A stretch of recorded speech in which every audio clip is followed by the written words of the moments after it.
ഈശോ മിശിഹായ്ക്ക് സ്തുതിയായിരിക്കട്ടെ. എല്ലാവരും ഈസ്റ്ററൊക്കെ നല്ല രീതിയിൽ ആഘോഷിച്ചു എന്ന് കരുതുന്നു. എൻ്റെ പ്രിയപ്പെട്ടവർക്ക് ഈസ്റ്ററിൻ്റെ എല്ലാവിധ ആശംസകളും പ്രാർത്ഥനകളും നേരുന്നു. നമ്മുടെ ജീവിതത്തിൽ നമ്മൾ എപ്പോഴും വിഷമിക്കുന്ന അല്ലെങ്കിൽ നമുക്ക് സമാധാനമില്ലാത്ത ഒരു സന്ദർഭം എന്ന് പറയുന്നത് എപ്പോഴാണെന്ന് നിങ്ങൾ ചിന്തിച്ചിട്ടുണ്ടോ? എനിക്ക് തോന്നുന്നത് നമ്മൾ ഒരു കാര്യത്തെക്കുറിച്ച് ചിന്തിച്ച് അവസാനം നമുക്കതിന് അർഹതയില്ല, അല്ലെങ്കിൽ നമുക്കൊരു കുറ്റബോധം നമ്മുടെ ഉള്ളിൽ ഉടലെടുക്കുമ്പോഴാണ് നമുക്ക് വല്ലാതെ നമ്മുടെ സമാധാനം നശിച്ചു പോകുന്ന ഒരു സിറ്റുവേഷനായിട്ട് നമുക്ക് തോന്നുക. കാരണം പലപ്പോഴും നമ്മുടെ ജീവിതത്തിൽ സാമ്പത്തിക ബുദ്ധിമുട്ടുകൾ, പെട്ടെന്നുണ്ടാകുന്ന പ്രതിസന്ധികൾ, വിചാരിക്കാതെ നടക്കുന്ന കാര്യങ്ങൾ, വിഷമങ്ങളൊക്കെ വരുമ്പോൾ നമ്മൾ സ്വാഭാവികമായിട്ടും ചിന്തിച്ചു പോകുമല്ലേ, എൻ്റെ ദൈവമേ എന്തുകൊണ്ടാണ് എനിക്കിങ്ങനെ, ഞാൻ എന്ത് തെറ്റ് ചെയ്തിട്ടാണ് എന്നോടിങ്ങനെ എന്നുള്ളത്. അവസാനം ചിന്തിച്ച് നമ്മൾ തന്നെ സ്വയമേ ചിന്തിച്ച് അവസാനം നമ്മൾ ചിലപ്പോൾ എത്തിച്ചേരുക, ഞാനിങ്ങനെയൊക്കെ ചെയ്തതുകൊണ്ടായിരിക്കാം, അല്ലെങ്കിൽ ദൈവത്തിൻ്റെ ഈ ഒരു കരുണയ്ക്ക് ഞാൻ യോഗ്യയല്ല, എനിക്കതിനുള്ള അർഹതയില്ല എന്ന് തോന്നുമ്പോഴായിരിക്കാം. അപ്പോൾ ഈ കുറ്റബോധമാണ് നമ്മെ എല്ലാത്തിൽ നിന്നും പിൻവലിക്കുന്നത്, അല്ലേ? ശരിക്കും പറഞ്ഞാൽ ഈ ഒരു കുറ്റബോധത്തോട് കൂടിയിട്ട് നാം ദൈവത്തിന് മുമ്പിൽ പ്രാർത്ഥിക്കുമ്പോൾ, നമ്മൾ ഉള്ളുരുകി പ്രാർത്ഥിക്കുമ്പോൾ ശരിക്കും ദൈവം നമ്മുടെ പ്രാർത്ഥനകൾ കേൾക്കും. ഇന്നത്തെ ഈ വചനം എന്ന് പറയുന്നത് 51 സങ്കീർത്തനമാണ്. ജിനുവച്ചൻ പറഞ്ഞു തരുന്നത് എന്താണെന്ന് വെച്ചാൽ, അച്ഛന് ഒരുപാട് സാക്ഷ്യങ്ങൾ കിട്ടിയിട്ടുള്ള ഒരു വചനമാണ്. അച്ഛൻ ചൊല്ലാൻ പറഞ്ഞതനുസരിച്ച് പലരും ഇത് ചൊല്ലി പ്രാർത്ഥിക്കുന്നു. എന്നും ദിവസവും ഈ ബൈബിൾ ഭാഗം എടുത്ത് വായിച്ച് പ്രാർത്ഥിച്ചതിൻ്റെ ഫലമായിട്ട് അവരുടെ തടസ്സങ്ങളൊക്കെ നീങ്ങിപ്പോകുന്നതും അവരുടെ ജീവിതത്തിൽ മാറ്റങ്ങൾ കണ്ടുവരുന്നതുമായിട്ട് അച്ഛൻ സാക്ഷ്യപ്പെടുത്തുന്നുണ്ട്. നമുക്കതൊന്ന് കേട്ടു നോക്കാം.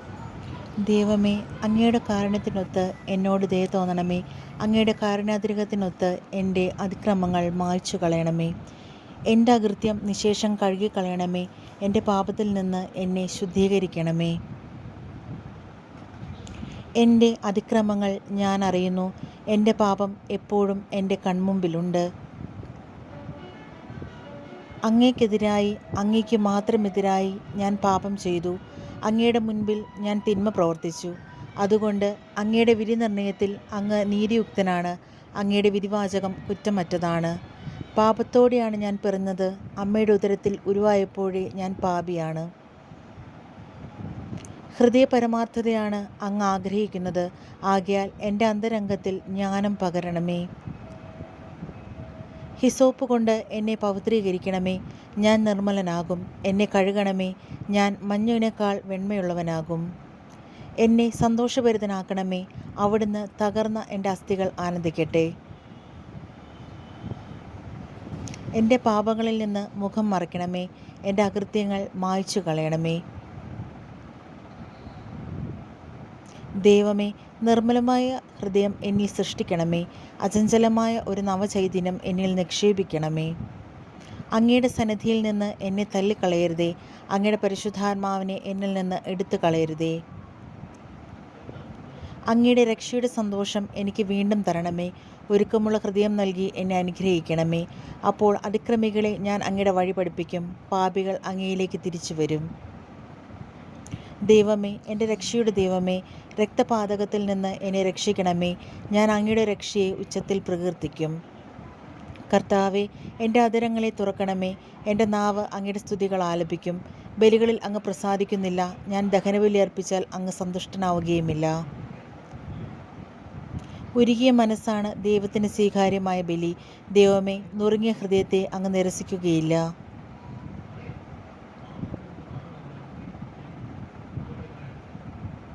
അപ്പോൾ അവിടുന്ന് നിർദ്ദിഷ്ട ബലികളിലും ദഹനബലികളിലും സമ്പൂർണ്ണ ദഹനബലികളിലും പ്രസാദിക്കും. അപ്പോൾ അങ്ങയുടെ ബലിപീഠത്തിൽ കാളകൾ അർപ്പിക്കപ്പെടും. ഈ ഒരു വചനം കേൾക്കുമ്പോൾ നമുക്ക് വലിയ പ്രത്യേകതകളൊന്നും തോന്നുന്നില്ല, അല്ലേ? സാധാരണ നമ്മൾ സങ്കീർത്തനത്തിൽ വായിക്കുന്ന സാധാരണ കുറച്ച് വചനങ്ങൾ, അല്ലേ? കൂടുതലും ഈ ഒരു രീതിയിൽ തന്നെയാണ്.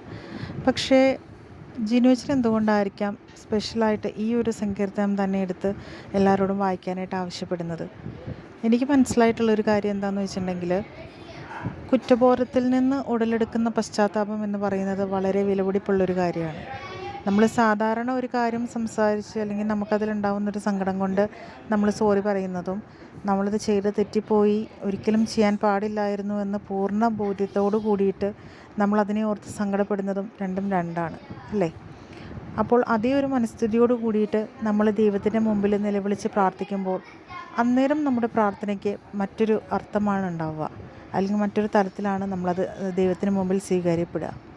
അതുകൊണ്ട് തന്നെ ആയിരിക്കണം ജിനുവച്ചൻ ഈ ഒരു വചനം എല്ലാവരോടും ചൊല്ലാൻ പ്രാർത്ഥിക്കാൻ പറഞ്ഞ് നിർദ്ദേശിച്ചതും അനേക കാര്യങ്ങൾക്ക് ഇതിൽ നിന്ന് റിസൾട്ട് കിട്ടിയിട്ടുള്ളതും.